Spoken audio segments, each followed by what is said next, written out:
வணக்கம். 5 மணி செய்திகளை வழங்குவதற்காக நான் அபிநயா. முதலில் தலைப்புச் செய்திகளை பார்க்கலாம். புதிய வருமான வரி முறையின்படி 12 லட்சம் ரூபாய் வரையிலான ஆண்டு வருமானத்திற்கு வரி இல்லை. கூடுதலாக 75,000 ரூபாய் வரை நிரந்தர கழிவு வழங்கப்படும் என்றும் பட்ஜெட்டில் நிதியமைச்சர் நிர்மலா சீதாராமன் அறிவிப்பு. I am now happy to announce that there will be no income tax payable up to income of 12 lakh rupees.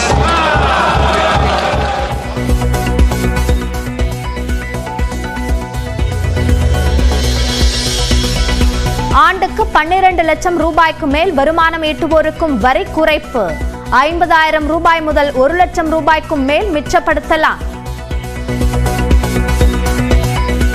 Taxpayer in the new regime with an income of 12 lakh rupees will get a benefit of 80,000 rupees in tax, which is 100% of tax payable as per the existing rates.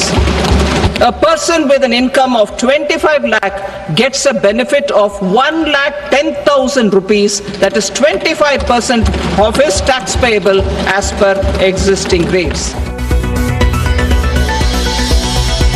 மாத ஊதியதாரர்கள் தொடர்பான புதிய அறிவிப்பால் இனி நாட்டில் 1 கோடி பேர் வருமான வரி செலுத்த மாட்டார்கள். மக்களின் கோரிக்கைகளை உள்வாங்கி தயாரிக்கப்பட்ட பட்ஜெட் என்றும் நிதியமைச்சர் நிர்மலா சீதாராமன் பெருமிதம். Meaning 1 crore more people will pay no tax. 1.10 lakh in their pockets, which they don't have to pay as tax. So we have put good substantial amounts into the pockets of people who deserve to get that.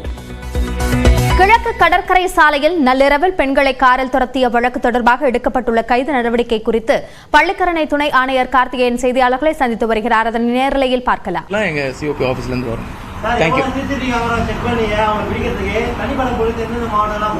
Okay, தனிப்படை அமைச்சு 5 தனிப்படை அமைக்கப்பட்டிருந்துச்சு. பல CCTV கேமராக்கள் ஆராயப்பட்டு தான் அது சரியான முறையில் அதை நம்ம செஞ்சிருக்கோம். சீக்கிரமாகவே விரைவில் அந்த கேஸை முடிச்சிருக்கோம். Thank you very much.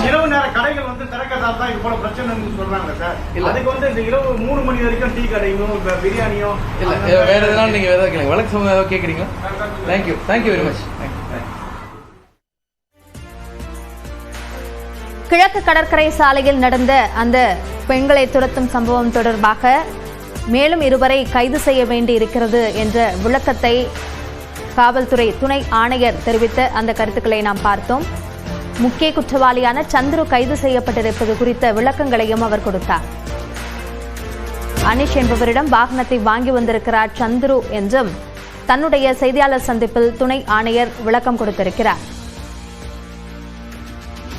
இந்த வழக்கில் ஏற்கனவே 5 பேர் கைது செய்யப்பட்டிருக்கக்கூடிய நிலையில் மேலும் 2 பேர் கைது செய்யப்பட வேண்டியிருக்கிறது என்ற விளக்கத்தை துணை ஆணையர் தன்னுடைய செய்தியாளர் சந்திப்பின் போது தெரிவித்திருக்கிறார்.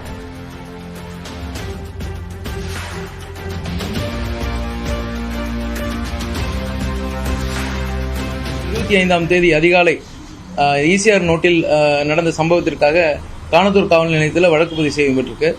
அந்த வழக்கில் நேற்று கூறியபடி 5 பிரிவுகளின் கீழ் வழக்கு பதிவு செய்யப்பட்டு அதில் 7 குற்றவாளிகள் கண்டறியப்பட்டது. அதில் இப்போ நம்ம ஏற்கனவே 4 குற்றவாளிகள் அதில் கைது பண்ணியிருக்கோம். இதில் இன்னொருவர் சந்துரு அப்படின்ற நபரும் இப்போது கைது செய்யப்பட்டிருக்கிறார். ஸோ இன்னும் இந்த வழக்கில் இன்னும் ஒரு 2 குற்றவாளிகள் கைதுபட வேண்டிய சூழ்நிலை இருக்கிறது. அதுக்கு தனிப்படை அமைச்சு அதுக்கான நடவடிக்கைகள் மேற்கொண்டிருக்கோம். சந்துரு மேலே அவர் கேட்டபடி ஏற்கனவே வழக்கு இருக்குது. சிட்டி லிமிட்டில் 2 வழக்கு இருக்குன்னு சொல்லியிருந்தோம்.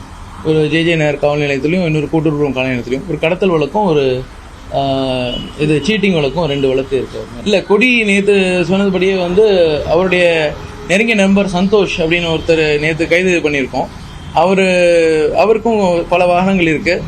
அவருடைய பழக்கமும் இந்த மாதிரி வாகனத்தில் கொடி கட்டுற பழக்கம் உண்டு. அவர் தான் இந்த கடந்த ஒரு மாதத்துக்கு முன்னாடி இப்போ கொடியை கொடுத்து கண்டிப்பாக நீ போடணும்னு இருக்காரு. இவரும் அதை பயன்படுத்தி டோல்ஸ் அவாய்ட் பண்ணுறதுக்கு, லாங் டிரைவ்லாம் போகும்போது டோல்ஸ் அவாய்ட் பண்ணுறதுக்காக தான் முக்கியமாக நாங்கள் அந்த கொடியை பயன்படுத்தினதான் சொல்கிறோம். பேக்ரவுண்ட் அப்படின்னு சொல்கிறதுக்கு பெருசாக இல்லை. அவர் 2019 ஒரு கல்லூரியில் படிச்சிருக்காரு Chandru. Pass out 2019 pass out ஆயிருக்காரு. ட்ரிபிள் படிச்சிருக்காரு, டிப்ளமோ இன் ட்ரிபிள் படிச்சிருக்காங்க. அவருக்கு நிரந்தரமான ஒரு தொழில் எதுவும் கிடையாது. ஒரு செல்ஃபோன் கடையை வச்சு வந்திருக்காரு. அது சம்மந்தமாக தான் ஒரு வழக்கும் பதிவு போட்ட பின்னாடி ஒரு சீட்டிங் கேஸில் செல்ஃபோன் சரியாக கொடுக்கல வைக்கல. அதன் பிறகு திருப்பி இப்போ ஒரு பெரிய நிரந்தரமான வேலை அவருக்கு ஒன்றும் பெருசாக இல்லை. வண்டி வாகனங்கள் வாங்குறது விற்கிறது அந்த மாதிரி ஒரு சின்ன சின்ன தொழில் பண்ணிட்டு இருக்காரு, அவ்வளோதான். அதில் வேற ஒன்றும் அதில் பெருசாக சொல்றது இல்லை.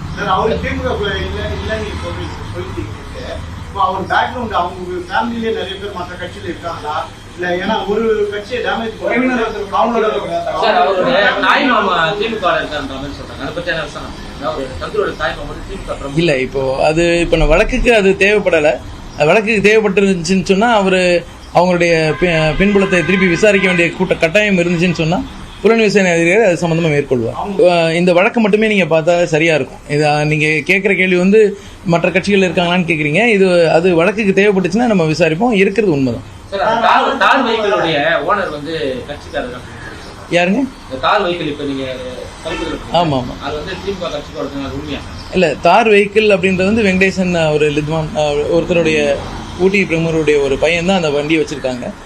அது அவங்களோட குடும்ப பேக்ரவுண்ட் வேறு இதில் இருக்கலாம். அது இந்த வழக்குக்கும் அதுக்கும் சம்மந்தம் கிடையாது. தேவைப்பட்டால் புலன் விசாரணை அதிகாரி விசாரிப்பார்.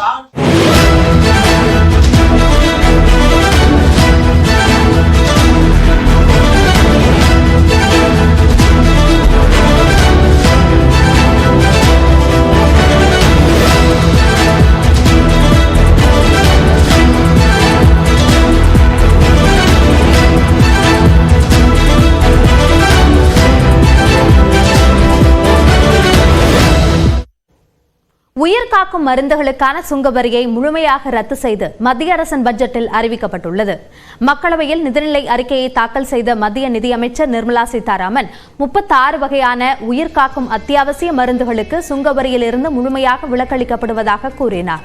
மேலும் 37 மருந்துகளுக்கு சுங்க வரியில் சலுகை வழங்கப்படும் என்றும் அறிவித்தார். I am now happy to announce that there will be no income tax payable up to income of 12 lakh rupees.